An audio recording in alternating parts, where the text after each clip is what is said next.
oba wo be woro ho na be ma be woro ho ye time amu di ahia. Wow. So tiatie mu hie wi a be ma she obosa shorts oba she pant. Because the moment the spirit be pie dan ni ma wo da adeja no timi process o. Obi o ha o ro ho da na mununkum chew. Oba wo so be ro ho da no na mununkum chew bibia be gina so wo tie ma wo be wo se entimi mpie ma out. Sa we no ye fe ni incubus. Sa demon no enipa nkwa ne feed no. Ono no ni nkwa. Enchi no ye be ma wo ye oba enwro ho na because the jemu na wo firi bai.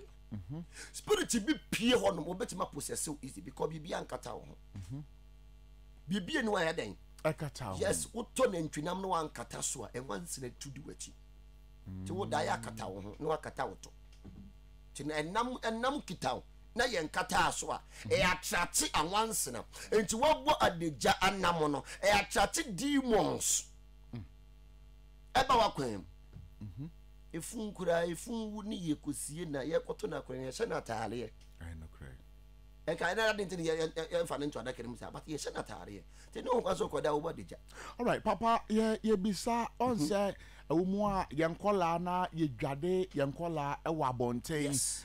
Especially call remote areas no a classic kana less privileged communities baby a sikasem anase ahunya ewo form kakra no oh compound house na wa fa ne ba na odware no wo pine dagba mu ebi a ma me ne tonade wo mokola edwamu na oh me pe odware eda no me twam afa atomic side wo ma me bi oton eburo na the traffic achio na ne ba ni sigagba mu odware akwada no ye bisa se niama no ensusu aso be na ewo akwada ewo ma akwala no ene abusua no ebetima attract to spiritual marriage. Yeah, ebetimi attract one said the moment obi wo ho a ohun akwala na de on the bia make Africa the intia demons ne doso ejina ho kire wo Africa.